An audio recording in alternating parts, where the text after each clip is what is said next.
નડિયાદ શહેરમાં કમળા ચોકડી પાસે અસામાજિક તત્વોનો આતંક સામે આવ્યો છે, જ્યાં ગત 9 સપ્ટેમ્બરના રોજ એક આમલેટની દુકાન પર 5 જેટલા યુવકોએ દુકાન માલિક અને તેમના પુત્ર પર જીવલેણ હુમલો કર્યો। આ ઘટનામાં દુકાનના માલિકના પુત્રના હાથમાં ગંભીર ઈજા પહોંચી અને તેનું ફ્રેક્ચર થયું હતું। સમગ્ર ઘટનાનો વિડીયો સોશિયલ મીડિયા પર વાયરલ થયો। આ અંગે પોલીસ તંત્ર દોડતું થયું। નડિયાદ રૂરલ પોલીસે તાત્કાલિક કાર્યવાહી હાથ ધરી 5 આરોપીઓ વિરુદ્ધ ફરિયાદ નોંધી અને તેમને ધરપકડ કરી લીધી છે। કાયદાના ડર અને પોલીસની સખ્તાઈને પગલે આરોપીઓને ઘટના સ્થળે લઈ જઈને સમગ્ર ઘટનાનું રિકન્સ્ટ્રક્શન કરવામાં આવ્યું। આ પ્રક્રિયા બાદ આરોપીઓએ પોતાની ભૂલ સ્વીકારી અને દુકાન માલિક તથા તેમના પુત્રની જાહેરમાં માફી માંગી।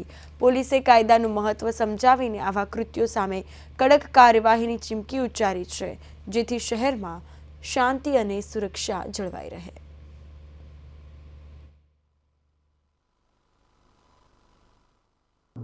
તારીખ 8/9/25 રોજ જે નડિયાદ બાયપાસ રોડ ઉપર દીપુ આમલેટ સેન્ટર કરીને એક દુકાન છે, જે માલિક છે એના નિલેશ રમેશભાઈ ભોજવાણી, તેમની ઉપર એક ફોન આવેલો અને ફોનવાળા વ્યક્તિએ પોતાની ઓળખાણ પપ્પુ તરીકે આપેલી અને તેમને દાગ ધમકી આપેલી। જે નિલેશભાઈ છે એ પોતે આ પપ્પુને ઓળખતા ન હોય, તેમને કીધેલું કે કોણ પપ્પુ ઓળખતો નથી।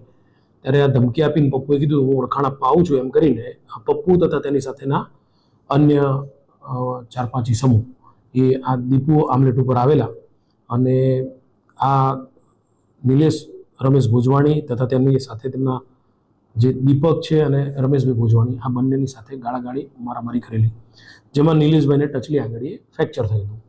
હવે આ સમગ્ર બનાવ જે છે એ બનાવ અંગેનો એક વિડીયો વાયરલ થયેલ અને એ વાયરલ થયેલા વિડીયો અનુસંધાને સંબંધિત જે નિલેશ રમેશભાઈ ભોજવાણી છે તેઓને પૂછતા કે આ કામના આરોપીઓ જે છે એ લોકોએ માફી માંગીને સમાધાન કરેલ છે, એ રીતની કંઈક ચર્ચા થયેલી।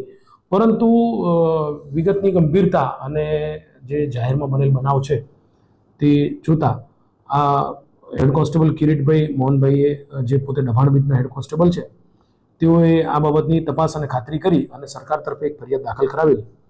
તે અનુસંધાને આજરોજ કિશન સોઢા પરમાર, આકાશ રઈસ જાદવ, પપ્પુ વાઘેલા, મયુર પ્રકાશભાઈ વાણંદ અને અજય મનસુખભાઈને પોલીસે અટકાયત કરેલી છે અને જરૂરી કાયદેસર કાર્યવાહી હાથ ધરેલી છે।